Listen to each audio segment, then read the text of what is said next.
Andrew Williamson here. Welcome back to Williamson Education. Well, we've now tackled some of the major things that can go wrong in English language sentences, touching on run-ons and fragments, redundancy, and wordiness. For the most part, our work to this point has dealt with the most obvious topic for a language course to deal with, namely, words. Now we're going to turn our attention away from words to the next 4 classes. Instead, we're going to focus on a topic that most people find either annoying or confusing, or both. That topic is punctuation. If you've ever done any reading in English, which I'm sure you have, then there has been no avoiding punctuation. Punctuation marks are those little marks that you see in between and after the words on the page.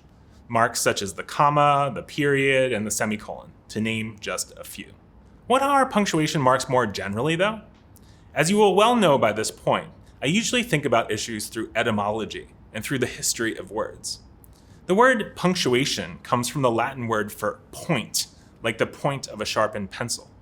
Punctuation marks are those little marks that writers of the English language place like points on the page, pointing their reader toward a particular understanding of their meaning.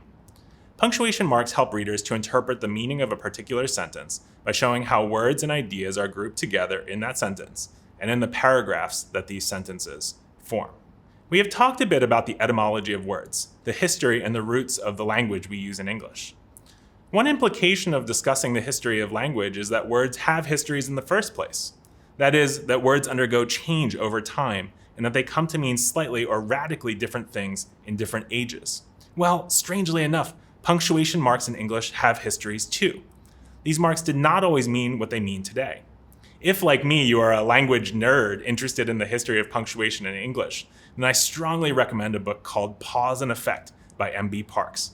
The title alone is worth the price of admission, but the rest of the book presents a thrilling tale of the origins of punctuation in English, or at least as thrilling as a story about punctuation can be. In realizing that punctuation marks have histories, we must also confront the fact that the rules we follow in current usage are just that, rules for current usage and not for all time. Punctuation marks shift slightly in their meaning from one time to the next. I have found significant ambiguity around the usage of certain punctuation marks, especially commas.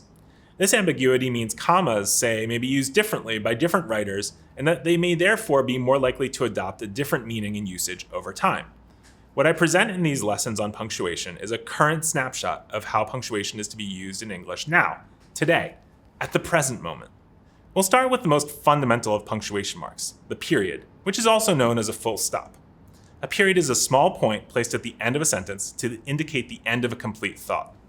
We have come up against this difficulty in our earlier lessons, how to know when a thought in English is a complete thought. Unfortunately, I do not have any better answers for you in this lesson than I had in previous ones. It is worth noting that there are in fact 4 different kinds of sentences in English, and that in some rare instances, either a subject or a verb is not required to make a complete thought. Until this point, we have been operating on the assumption that a sentence forming a complete thought requires a subject and a correctly conjugated verb. While this is true in the vast majority of instances, I would like today to call your attention to a few exceptions to the rule. Each of the types of sentences I am about to mention can communicate a complete thought. Most of these types of sentences can or do end with periods, so let's take a look at the 4 types. The 4 types of sentences in English are declarative, imperative, interrogative, and exclamatory. We'll take those types of sentences in order as we contemplate some examples.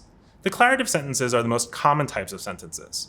These are the sentences that we have largely been discussing in our lessons, sentences that make a clear, direct statement with a subject-verb pair. For instance, the weather is rather warm today. Notice that my declarative sentence ends with a period. Imperative sentences are a bit different. Imperative sentences give a command for an audience to perform a certain action.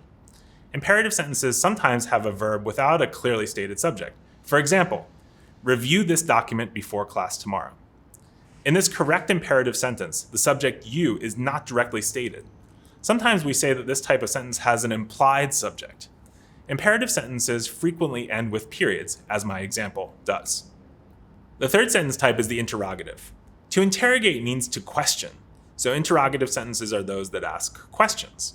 As you might expect, this sentence type does not end with a period, but rather with a question mark. For example, what do you want for dinner tonight?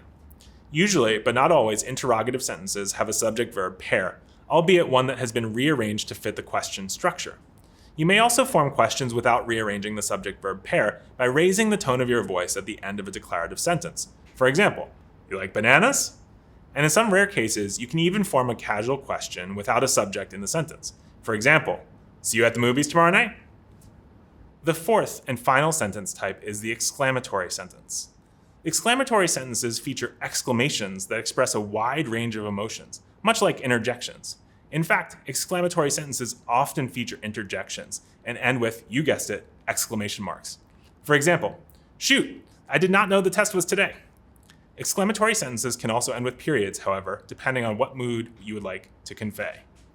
That brings us to the end of so-called end-stopping punctuation, or marks that indicate the end of a thought. Let's turn our attention now to the most frequently used and abused punctuation mark, the comma. Most people use commas quite liberally in their writing, throwing one in whenever they think a pause is required. In fact, this understanding of the comma, use one wherever you would pause, is subjective and unscientific. There are actually several important rules about when to use commas. For instance, a first important rule that we have discussed is to use a comma whenever separating independent clauses with the fanboy's coordinating conjunction.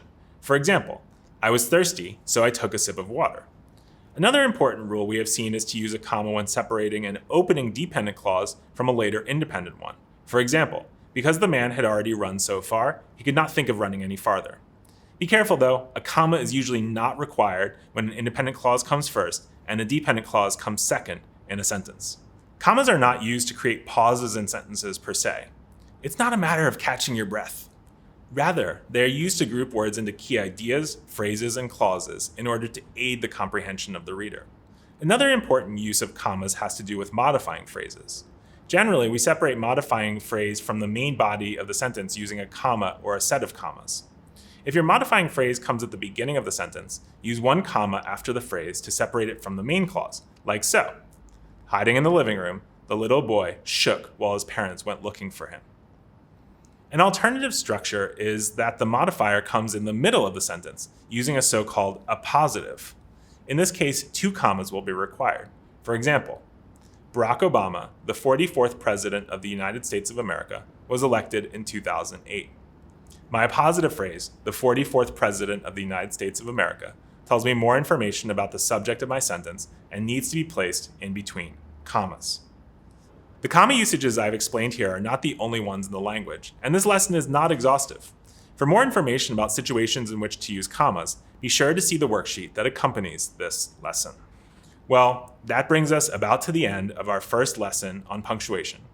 We'll pick up next time with a lesson on colons and semicolons. In the meantime, stay tuned, and don't forget, spread the word.